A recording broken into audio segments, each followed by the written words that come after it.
They were called the Silent Twins. For 29 years, June and Jennifer Gibbons refused to speak to a single living soul, except each other. They walked in perfect synchronization. They ate in sync. They even breathed in sync. But their bond wasn't just sisterhood. It was a prison. And they believed the only way to escape was for one of them to die.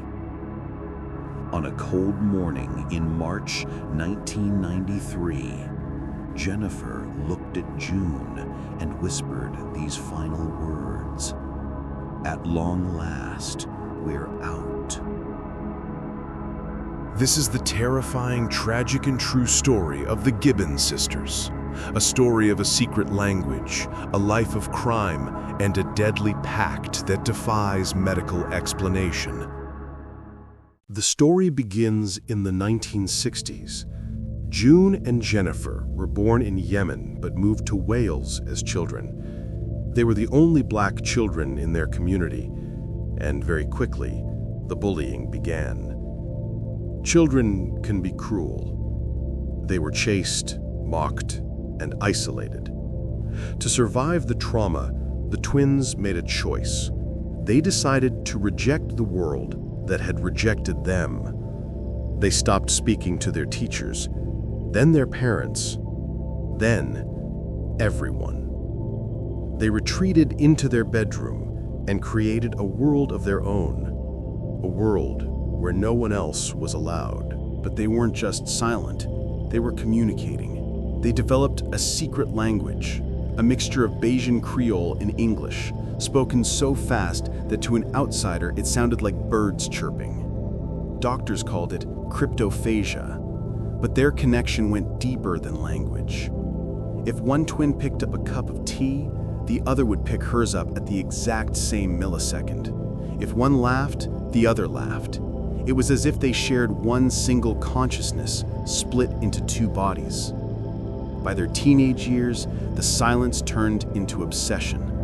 They spent their days writing, but these weren't normal teenage diaries. They wrote novels, dark, violent, twisted stories about crime and punishment. But their personal diaries revealed the true horror of their relationship.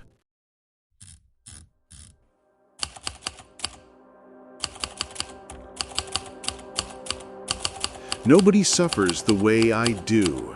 She is the dark shadow watching me. One of us is plotting to kill the other. They loved each other, but they also hated each other. They were trapped. June felt that Jennifer was stealing her sunlight. Jennifer felt June was sucking her life force. They knew that as long as they were together, they could never be normal. But they couldn't be apart.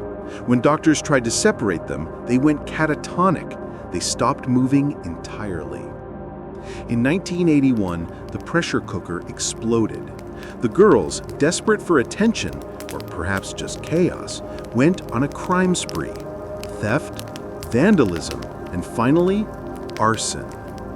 They burned down a tractor store. When the police arrived, the girls didn't run.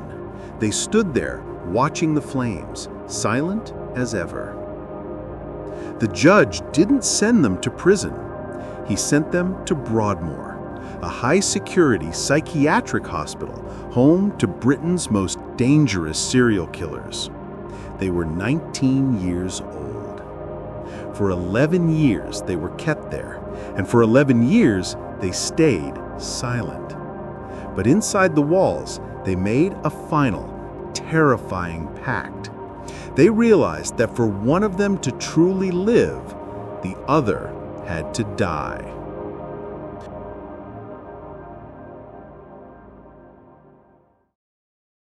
In March 1993, the twins were finally granted a transfer to a lower security clinic. It should have been a happy day, but Jennifer told her lawyer, Marjorie, "I'm going to have to die." On the bus ride to the new clinic, Jennifer slept with her head on June's shoulder. When they arrived, Jennifer wouldn't wake up. She was pronounced dead at the hospital. The autopsy was baffling.